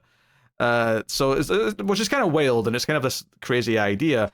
But it gets to this point where he goes with Ray Palmer to this like lab where they're testing this new thing, which is called the key to the fractal keyverse, like so some sort of cosmic cube thing that's been designed in a lab. But the scientist who's working on it, this woman bears a resemblance to the soldier that he knew. His name was Singh Bar or Singh Brar, and it's like, oh, so this is like maybe the, I don't know, would it be the daughter or the granddaughter? Probably the daughter, because if she was a kid in 1945. No, it says grandfather. It actually says grandfather. Never mind, it's the grandfather. Yeah, I was say that'd be too young, surely. Yeah, grandfather. Yeah. Anyway, the point being is that we're kind of seeing that there's like a knock-on effect. Not that necessarily this Rhea Binney character, who this woman is, the granddaughter. Not to say that she wouldn't have went down this path in the original timeline, but I do wonder if we're playing with the idea that she didn't do this in timeline A, that was unchanged. I think so. Yeah, I think this is all somehow assuming we believe that the man in the red cape is another version of Resurrection Man. Assuming we take that at face value, it seems like you're trying to manipulate him into changing this timeline for a reason, and like maybe like the creation of this feels like that could be something to do with it. Fractal universes. That's the idea of like every choice splitting off into a different universe, right? And that feels very like, okay, that's what we're doing in the out of time stuff. Yeah. So. But I do wonder, are we going to get multiple, like more Resurrection Mans, or is it just these two? Because if it's just these two, then that leads to some questions as well. I agree. It depends. Like, it could definitely go either way at this point in the series. Like, you could introduce more, and it'll be like, okay, that's fine, or it's just these two, and you start questioning things, right? Yeah. Either way, though, like I'm like into this idea of like, we kind of between the last issue and the first half of this one really like focused in on this 1945 prison camp, and now we're like honing in on this 80s period, which I'm assuming is going to go over into issue 3, and like kind of like going through these like key elements in the timeline that are going to like build up to why this second Resurrection Man exists and what's going on here. And then of course the other big part of this is that in this 1982 period, the villain, the general from the camp who kind of developed like immortality from eating the Resurrection Man flesh, he's still kind of alive, but he's just a skull in like in a jar who has been worshipped by a cult who are all eating superpowered people. Like they mentioned the superpowered character that's been kidnapped, and they're cutting him up and eating him with their god in a dome. Like, yeah, this is creepy as shit, and I love it. Yeah, it's good stuff. The name is Gashada Kuro. And I'm assuming that does mean something that we just don't know. Like, yeah, presumably, yeah. Yeah, I'm curious, but I love the idea that we're also going to be checking in on how this guy kept existing. Because it wouldn't shock me if this ends up being the second quote unquote Resurrection Man somehow. Like it's not really him. Yeah, that's I can like. I definitely am in that feeling that maybe it's not really him, but I don't know how this skull becomes that. I mean, he consumes the right flesh, I guess. Then again, maybe that's all it takes. He doesn't have a digestive system anymore, so I don't know how that works. But I mean, that's a whole other question. Superpowers. Don't worry about it. Yeah. No, I do kind of like how ethereal and dark the story is. Although there is these moments of hope because of like these, this relationship that he had, or this idea of like helping inspire the granddaughter of this other. I mean, not that he directly inspires, but the idea that the sequence of events, because he did go and check on this guy's family, led to him knowing who this was, so that he'd recognize her in the 1980s, and maybe something will come of that because he does recognize her. Like this idea of like it feels like a. Not an odyssey, but there's maybe a word I'm looking for. Like how just this like time span and the way it's moving through it feels very ethereal. Yeah, it's like an epic. Yeah, but like an epic with like just a pinch of David Lynch just kind of thrown in to make it feel kind of surreal and weird. Yeah, it definitely is a little bit surreal and weird. But credit to Ram V. He always writes something interesting. I'm never left at the end of one of his books or going, like this was generic. It's always there's always something kind of wild. It might not always hit for you. That's fair, but there's always something going on, and he does such great artistic partner as well. Anand is just so good. I think it's perfect for this book and the tone that it's going for. Kind of sometimes where you get those sort of like faces without much detail on them, but it's just kind of like a vague blur. It kind of works with the tone that it has. It just kind of fits. Yeah. So very curious. It leaves me thinking in a way that I really enjoy, and I was a little bit worried as I was starting to like, do I remember what issue 1 was? But it all most of it came flooding back. Like anytime anything relevant came up, I was like, oh yeah, this and this. It came back pretty quickly, which is good. Oh, for sure. Yeah. Should probably just mention as well. You had the little flashback page at the recap page at the start. Oh yes. Of like who Resurrection Man is, which is by Jackson Geist, the artist who created Resurrection Man, and he just died last week. Oh yeah. And Ram V was tweeting saying like he knew about his health issues when he was working on this, and like when he reached out to him to see if he was interested, like these health issues, it wasn't like a surprise death. Like there were ongoing issues. And he knew about this, but still was like, no, I want to do something for this book anyway. That's nice. I assume Ram V probably told them like, okay, here's where it's going. Like you get to know all the like what the intention of the book is, and like. I assume so, and I'm hoping that they have pages for all the issues for him, because I know he's got a page still credited on the next issue. So I'm assuming that one at the very least was finished. Whether or not there was enough for the whole series, I don't know, but it's nice that they're there. Yeah, I mean, even if there isn't, like, it doesn't really matter. It is nice that there's this kind of connection to the original. Because I assume Resurrection Man debuted during the 90s just based on the Justice League that's on this page. Well, I would say so. I mean, created by Abnett and Dan Abnett and Andy Lanning, and then there you go. Yeah, Jackson Geist as the artist with them. So like that lines up. Yeah. Yeah, because you got Blue Superman, you got Kyle and his glorious crab mask. Yeah. It's on my planet. Crab mask for life. All right, what are you rating Resurrection Man? I'm probably going to give it a straight 8. I don't think it was quite as strong as the first issue, but still very good. No, I think I got 8.5, which may be a little less than I gave the first issue still, but I there's something kind of special about it that's very captivating. I find it hard to go any lower than that. So there you go. So every month on patreon.com/MailFuzzTV, at one of the higher tiers, you can make me read a book of your choosing. Planetary has been one of the books that I've been doing for that. Today we're doing Planetary issue 8. I remember being a little down on the last issue. Issue 7 was definitely maybe my least favourite of the batch so far. But I remember being excited because, I always get to the end of the issue and I'll see the cover for the next one just kind of naturally because it's the next one in the collection. And I was excited about this one because it has a very pulpy 1950s, like atomic monster sci-fi kind of vibe going on. And it definitely had some of that in here. There's giant like ants at one point, which Chiquita takes on herself. She has a good bit of fun actually doing that, if I'm honest. She's into it.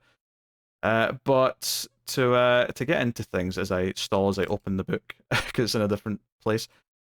So yeah, like this issue kind of goes into this idea that during the Cold War, the powers that be set up a camp in the desert.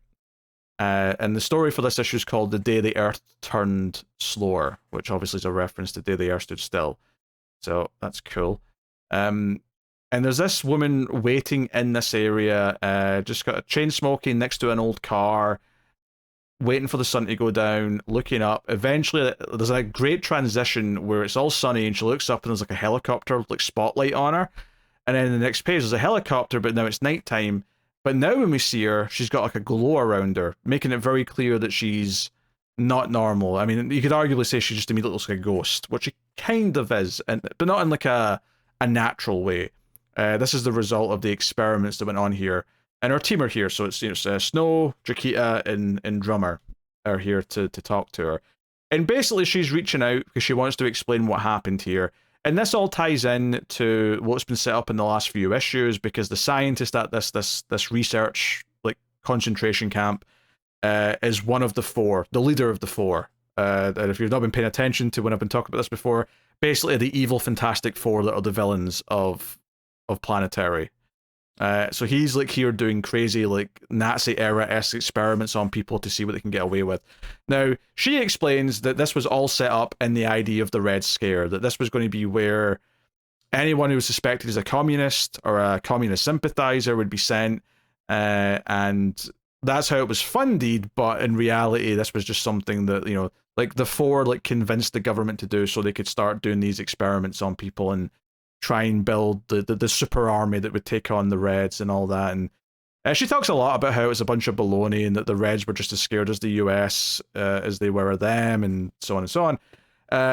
And the fun action stuff happens just kind of in the background. We see the helicopter get swallowed up into the ground, and there's like a giant ant monster, several in fact, appear. Chiquita fights them. It's all a bit of fun. And she kind of like fights them on her own. There's like a few pages of her like snapping off ant legs, jumping up to punch them. While the others go inside, the lady keeps talking to them. Eventually, there's like a fun page where the ant head comes crashing through the exterior wall, and Chiquita walks in with a smirk on her face and says, "Sorry about that, I punched a bit hard." So just some fun, kind of delivering on the cover and the atomic monster stuff, and sells this idea of the experiments. But then she really gets into the meat of it and talks about being brought here, talks about how, like she was basically here because she, maybe like slept with the wrong person, and it, put her on a list, and she ends up here, and she talks about being killed by a firing squad, and she talks about it in extreme detail. And I like that the flashbacks are all in black and white, because it kind of gives this almost idea of like an old movie playing out in the flashbacks as she's talking about them. It's a really nice touch with the art, and they do a really good job here because they walk into like the main experiment room. And the top panel, it's like what they're seeing in color, and everything's kind of like run down, everything's, kind of empty. Then the panel underneath, it's black and white, but it's when it was full of scientists and like operating tables and stuff like that. So they do a good job of like giving this sort of separate feeling. And the black and white also makes it a little bit sinister when you see this what was his name? Randall, Dr. Randall he's basically the Mr. Fantastic of the four. But she explains that they killed her just to see if they could bring her back, which they did. And they talk about how she has a half-life of 50 years. They also mentioned that there was a young Asian woman here sort of asking about the results, who clearly didn't like this guy and didn't like this place, but was here on behalf of someone. Miss Hart is her name. So I'm not sure if that'll come up a ton. The real fun stuff, though, and also really messed up stuff, is when she starts describing what happened to some of the others. So she basically get resurrected as kind of a ghostly figure. Okay, that's kind of neat. But like, and it was horrific for her, but kind of like the after effect isn't that terrible in a lot of ways. She describes some of the other people. There's one guy who they made turn invisible, but he kept kind of like alternating between visibility and invisible, and it made him go blind, and it was really painful every time like the stuff was disappearing. So you see this in black and white, and it's kind of like a see-through person where you can see like his bones and his like flesh and stuff and underneath his skin. Super horror movie stuff. They also talk about this guy who became like kaiju size, like became like 100 foot tall or whatever. And there's like a panel of like seeing like the soldiers try to like lasso him down with ropes from his arms and stuff. But the way she describes it is like she says that she kind of started sleeping with one of the soldiers, and the soldier described that when they looked into his head after they brought him down, his brain was still normal sized, and it was like all of the like the veins or whatever connected to the brain were like sort of like holding it in place in the middle, so they can only imagine like how much pain he was in as his body was far too big for his brain. And I'm like, just the image of the brain sort of like being held in by all these like effectively ropes in the middle of the big dome that was created is kind of an insane visual to think about. And I kind of dug some of it's kind of like taking the pulp atomic sci-fi stuff but making it as like grotesque as possible, mostly in suggestion from the words rather than the visuals, or the visuals do go a long way to kind of adding to it. But really cool. Talks about atomic dogs running around and other stuff. Yeah, so all this montage goes through lots of really grotesque stuff, and she basically says that she could have came forward with this information a long time ago, but she, if nothing else, she's enjoyed all this extra time she's had to keep looking up at the stars, and she's enjoyed the small pleasures of still being alive, and she's looked the same age since the 50s or the 60s. But she says that she's doing this now because her time is up. Like the half-life of 50 years is about to hit. She's going to disappear. So I'm glad I got to meet you, and please do something, not for me, but for everyone who was hurt here, everyone who got experimented on. These people need to be stopped. They need to pay. And the issue ends with her like sort of basically disintegrating into like a blue dust, and the others just kind of stand silently. And you can kind of see like the sparkles of her essence going up to the stars, which she was just like sort of talking about, like loving looking up at. So it's kind of this like romantic idea of death at the end, of like her doing something good before she goes.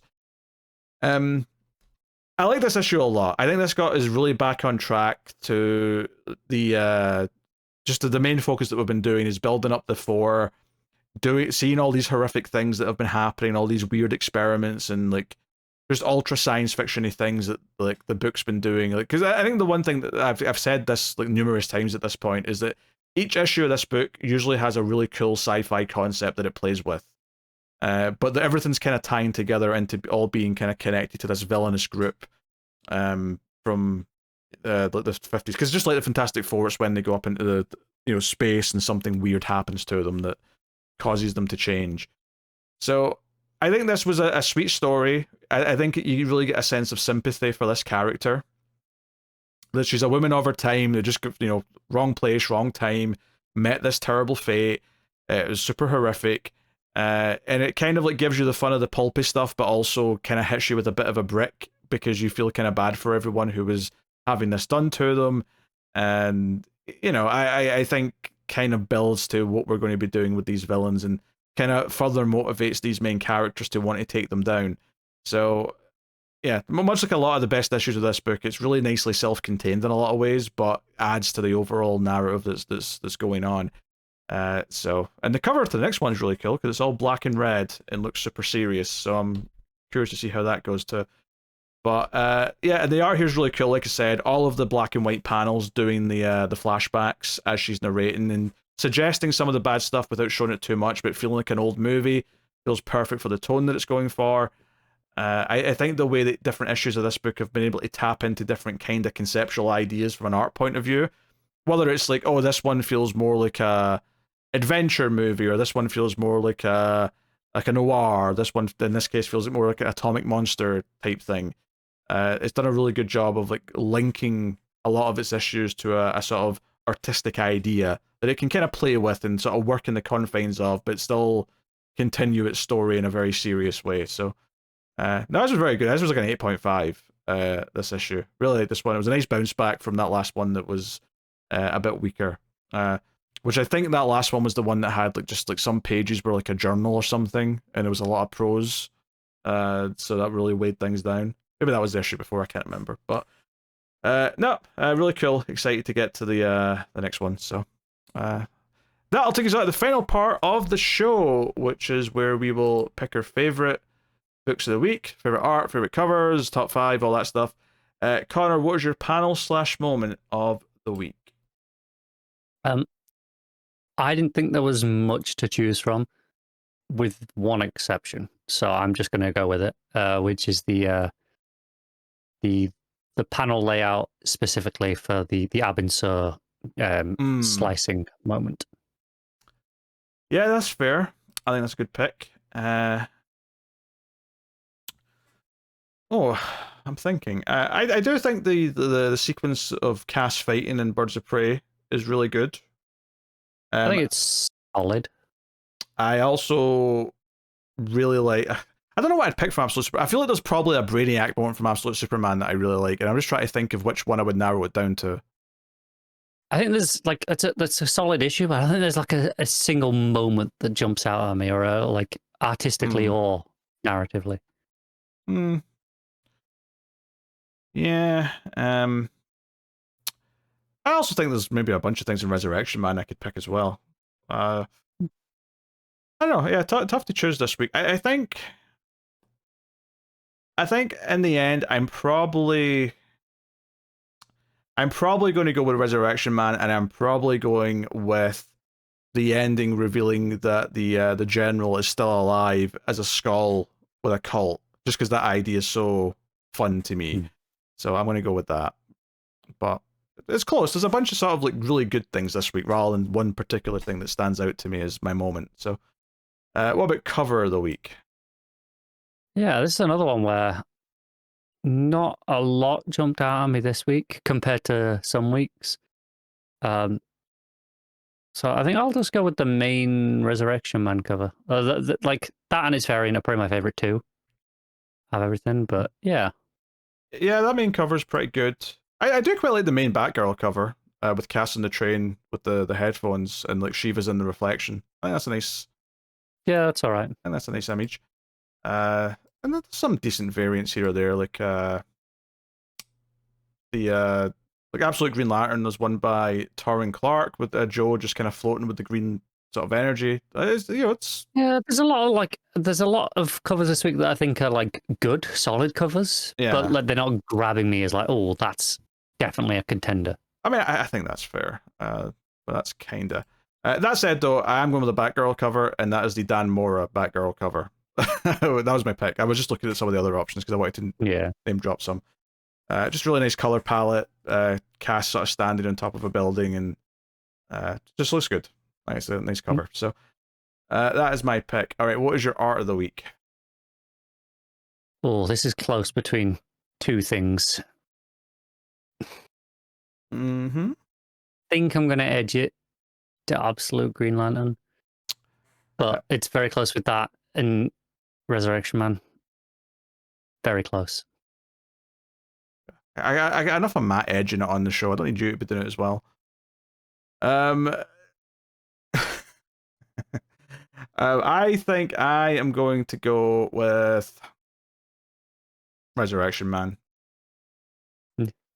Yeah, I think my pick. It just has the most atmosphere and like mood behind it.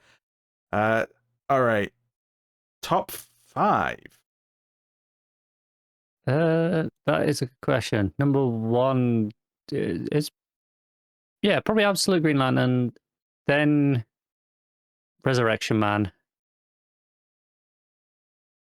Birds of Prey, Absolute Superman, and then Batgirl. Okay. Yeah. My number 1's Resurrection Man. My number 2 is Absolute Superman. My 3 is Absolute Green Lantern. My 4 is Birds of Prey. My 5 is Batgirl. So Very jumbled from what you said, but same 5 books. Yes. Yeah. So there you go. That is the rankings. I will now tell you what's coming next week from DC Comics. Let's see what they've got for us. We have Absolute Batman issue 8, Action Comics 1086, Batman and Robin 21, Batman Dark Patterns issue 6. We have Aquaman issue 5, which can't say I'm looking forward to that. We have thanks for that. Green Lantern Corps issue 4, Supergirl issue 1. Yeah, that's exciting. We have DC versus Vampires World War V issue 9. We have Fire and Ice When Hell Freezes Over issue 2, Wayne Family Adventures, and then a bunch of reprints and whatnot. So yeah, I actually didn't realize Supergirl issue 1 was so close, but I'm happy it is. I'm excited to try it out, see how it is. And we'll see if you read Aquaman. I probably will read Aquaman. We did get a funny comment though on an episode recently, because me and Matt have been pretty down on it the last couple issues. Someone said if they cancel Aquaman again, I'm going to irrationally blame you two, which I thought did amuse me. I did laugh at that, but I am not up to date on Aquaman, but I don't think I dislike it as much as you two do. You're probably closer to Matt. Matt definitely isn't as harsh as I am, but I've read up to issue 3, and I'm just looking back at my rates. I gave issues 2 and 3 both a 7. Like, I liked it well enough. Which I suspect is a lot stronger than you think. Oh yeah. On the upside though, Dark Patterns is very good. Yeah, it is. Yeah. I've not been. Okay. What? I was going to say, I didn't realize I needed to read Action Comics, because I just looking now, I'm like, gee, Willow Wilson, how many have I missed? It's a 2-part story, that's fine. Because I was not reading the John Ridley stuff, because I gave up on that. Oh, sure. Is it not 3 parts? Because they've all been 3 parts, all these superstar things. No. Just 2? Superman Superstars concludes with an unforgettable 2-part story. Oh, okay, fair enough. It must be because Mark Waid's run's starting the following month. Fair enough. I guess I'll read those. Yeah. Then, yeah. I just assumed it would get a part 3 and then his would start, but fair enough. All right. I mean, I'm most looking forward to it, and I've been enjoying Green Lantern Corps. It's a pretty decent week for me. I just hope that Supergirl book is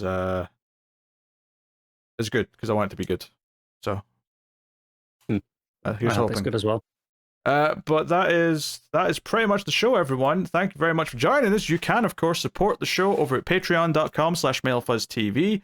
And make sure the show keeps coming. Help support from any direction is greatly appreciated. Obviously, you can join the Discord, which has a room for comics as well as a room for everything else. Check out MailFuzz Movies and MailFuzz TV for the movie and TV reviews and podcasts and all that stuff that I also do with other people. But that is pretty much us. That is the show. So obviously we record this a little bit early, so this will go out at the usual time, because I did warn them last week, because we didn't know at the time of recording last time if this episode was going to be late or whatever. But obviously this will be out at the normal time, and it should be normal again next week, so nothing to fear there. But hopefully you enjoyed things. Let us know what you thought of the books in the comments yourselves. But that is us, so thank you once again for watching or listening. We always appreciate it. Keep reading DC Comics, and remember to never get lost in the Speed Force.